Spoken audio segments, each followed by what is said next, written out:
സംവിധായകൻ വി.കെ. പ്രകാശിനെതിരായ ലൈംഗിക അതിക്രമ പരാതിയിൽ പരാതിക്കാരിയുടെ മൊഴിയെടുത്തു. ഏറ്റവും പുതിയ വാർത്തയെന്ന് പറയുന്നത് സംഭവത്തിൽ വി.കെ. പ്രകാശിനെതിരെ കേസെടുത്തിരിക്കുന്നു എന്നുള്ള ഒരു വിവരവും കൂടി വരുന്നുണ്ട്.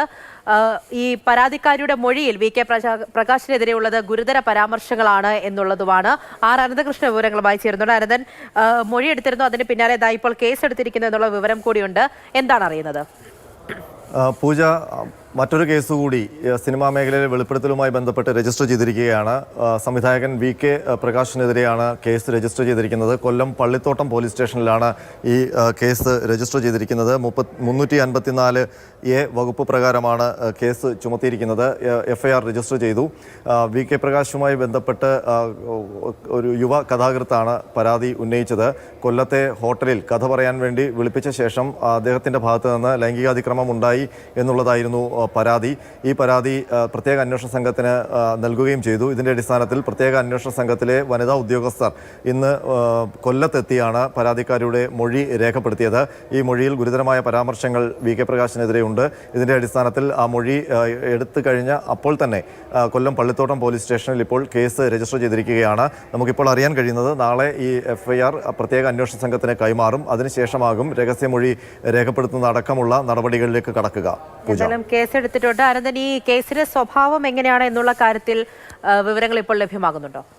സ്ത്രീത്വത്തെ അപമാനിച്ചതിനും അതിക്രമം നടത്തിയതിനും ഒക്കെ ഉള്ള വകുപ്പുകളാണ് ഇപ്പോൾ ജാമ്യമില്ലാ കുറ്റമാണ് വി.കെ. പ്രകാശിനെതിരെ ചുമത്തിയിരിക്കുന്നത്. ഇന്ന് വൈകുന്നേരത്തോടെയാണ് ഈ മൊഴിയെടുപ്പ് പൂർത്തിയായത്. അതിനുശേഷം പെട്ടെന്ന് തന്നെ പള്ളിത്തോട്ടം പോലീസ് സ്റ്റേഷനിൽ കേസ് രജിസ്റ്റർ ചെയ്യുകയായിരുന്നു. നേരത്തെ മാതൃഭൂമി ന്യൂസിലടക്കം ഈ യുവതി എത്തുകയും വി.കെ. പ്രകാശിൽ നിന്ന് നേരിട്ട അതിക്രമങ്ങൾ വിശദീകരിക്കുകയും ചെയ്തിരുന്നു. ഈ മാധ്യമങ്ങളിലൂടെ പറഞ്ഞ കാര്യങ്ങൾ ആണ് പ്രത്യേക അന്വേഷണ സംഘത്തിന് പരാതിയായി യുവതി നൽകിയത്. ഇതിൻ്റെ അടിസ്ഥാനത്തിലാണ് ഇന്നിപ്പോൾ കൊല്ലത്തെത്തി പ്രത്യേക അന്വേഷണ സംഘത്തിലെ വനിതാ ഉദ്യോഗസ്ഥർ യുവതിയുടെ മൊഴി രേഖപ്പെടുത്തിയത്. അതിന് തൊട്ടു പിന്നാലെ വി.കെ. പ്രകാശിനെതിരെ കേസ് രജിസ്റ്റർ ചെയ്യുകയായിരുന്നു. ശരി, അനന്തകൃഷ്ണനാണ് വിവരങ്ങൾ നൽകിയത്. കണ്ണൻ നായർ കൂടി ചേരുന്നുണ്ട് കൊല്ലത്ത് നിന്നും.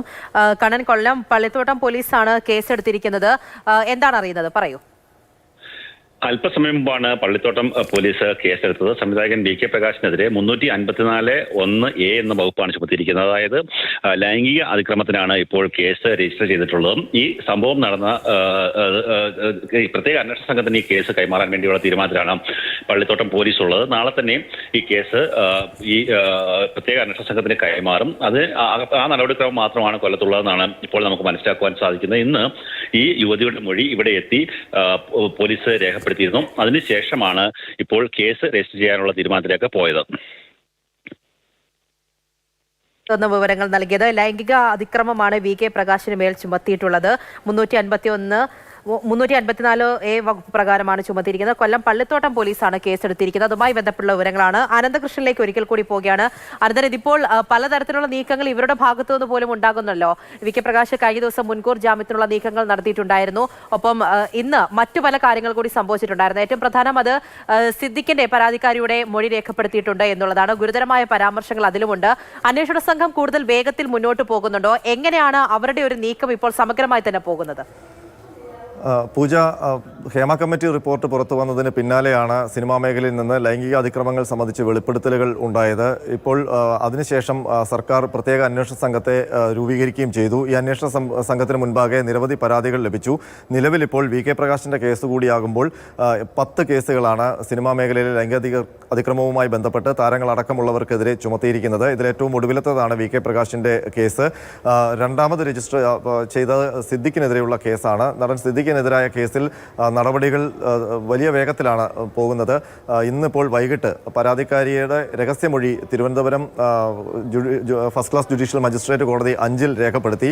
2.5 മണിക്കൂർ ഈ മൊഴിയെടുപ്പ് നീണ്ടു. അതിനുശേഷം പരാതിക്കാരി കോടതിയിൽ നിന്ന് അല്പസമയം മുമ്പ് പോവുകയും ചെയ്തു. ഇനി ആ കേസിൽ മറ്റ് തുടർ നടപടികൾ ഉണ്ടാകും. ഒരുപക്ഷെ സിദ്ദിഖ് മുൻകൂർ ജാമ്യം തേടി കോടതിയിൽ പോവുകയാണെങ്കിൽ ആ കോടതി നടപടികൾ കൂടി കാത്തിരുന്ന ശേഷമാകും മറ്റ് നടപടികളിലേക്ക് അന്വേഷണ സംഘം പോവുക. പൂജ, ഇപ്പോൾ വി.കെ. പ്രകാശിന്റെ കേസുമായി ബന്ധപ്പെട്ടുള്ള കാര്യങ്ങൾ തന്നെ നോക്കുകയാണ് എന്നുണ്ടെങ്കിൽ ഗുരുതരമായ കാര്യങ്ങൾ പരാതിക്കാരി അത് മാതൃഭൂമി ന്യൂസിനോട് പോലും നേരിട്ട് സംസാരിച്ചിട്ടുള്ളതായിരുന്നു. കഴിഞ്ഞ ദിവസം മുൻകൂർ ജാമ്യ അപേക്ഷയുമായി ഹൈക്കോടതിയിൽ പോയിട്ടുണ്ടായിരുന്നു. ഒപ്പം തന്നെ പല കാര്യങ്ങളും വിമർശനമായി തന്നെ അദ്ദേഹവും മുന്നിലേക്ക് വി.കെ. പ്രകാശും മുന്നിലേക്ക് വെക്കുന്നുണ്ടായിരുന്നു. ഇതിനെല്ലാം നമ്മൾ എങ്ങനെ കാണണം? ഏത് വിധത്തിലായിരിക്കും ഈ കേസിന്റെ ഒരു ദിശ ഇനി പോകുന്നത്? പൂജ, നിലവിൽ ലഭിച്ച പരാതികളിലെല്ലാം കേസെടുക്കുക, പെട്ടെന്ന് തന്നെ എഫ്ഐആർ രജിസ്റ്റർ ചെയ്ത് അന്വേഷണത്തിലേക്ക് പോവുക എന്നുള്ള നടപടികളാണ് ഈ പ്രത്യേക അന്വേഷണ സംഘത്തിന്റെ ഭാഗത്തു നിന്നുണ്ടായിരിക്കുന്നത്. ലഭിച്ച പരാതികളിൽ സ്ഥലവും കൃത്യമായ കൃത്യമായ സമയവും തീയതിയും പറഞ്ഞുള്ള മൊഴികൾ, ആ മൊഴികൾ കിട്ടിയാൽ അപ്പോൾ തന്നെ എഫ്ഐആർ ഇടുന്നു എന്നുള്ളതാണ് ഇപ്പോൾ അന്വേഷണ സംഘത്തിന്റെ ഒരു രീതി. അതിനുശേഷം ഈ പരാതി നൽകിയവരുടെ രഹസ്യ മൊഴി രേഖപ്പെടുത്തുക എന്നുള്ള നടപടിയാണ്. ഇപ്പോൾ സിദ്ദിഖിനെതിരെയുള്ള രഹസ്യമൊഴി രേഖപ്പെടുത്തി കഴിഞ്ഞു. വി കെ പ്രകാശിനെതിരെ ഗുരുതരമായ ആരോപണങ്ങളായിരുന്നു മാതൃഭൂമി ന്യൂസിലൂടെ പരാതിക്കാരി ഉന്നയിച്ചിരുന്നത്. മാതൃഭൂമി ന്യൂസിലൂടെയാണ് വെളിപ്പെടുത്തൽ നടത്തിയത്. അതിനുശേഷം ആ പരാതിക്കാരി വി കെ പ്രകാശിനെതിരായ തന്റെ ആരോപണങ്ങൾ പരാതിയായി തന്നെ പ്രത്യേക അന്വേഷണ സംഘത്തിന് കൈമാറുകയും ചെയ്തിരുന്നു. അതിന്റെ അടിസ്ഥാനത്തിലാണ് ഇന്ന് മൊഴി രേഖപ്പെടുത്തുകയും തുടർന്ന് കേസിലേക്ക് പോവുകയും ചെയ്തത്. കൊല്ലത്തെ ഒരു ഹോട്ടലിൽ സിനിമയുടെ കഥ ചർച്ച ചെയ്യാൻ വേണ്ടി വിളിച്ചു വരുത്തിയ ശേഷം തനിക്കെതിരെ ലൈംഗികാതിക്രമം ഉണ്ടായി. അവിടെ നിന്ന് വലിയ പ്രതീക്ഷിക്കാത്ത രീതിയിലുള്ള അതിക്രമമാണ് സംവിധായകന്റെ ഭാഗത്തു നിന്നുണ്ടായത്. ഒടുവിൽ ആ ഹോട്ടലിൽ നിന്ന് ഇറങ്ങി ഓടേണ്ടി വന്നു എന്ന രീതിയിലായിരുന്നു അന്ന് പറഞ്ഞിരുന്നത്. ഇക്കാര്യങ്ങൾ തന്നെയാണ് മൊഴിയിൽ ഈ യുവതി പോലീസിനോടും പറഞ്ഞിരിക്കുന്നത്. ഇതിന്റെ അടിസ്ഥാനത്തിലാണ് ഇപ്പോൾ 354A പ്രകാരം എഫ്ഐആർ രജിസ്റ്റർ ചെയ്തുകൊണ്ട് കേസെടുത്തിരിക്കുന്നത്.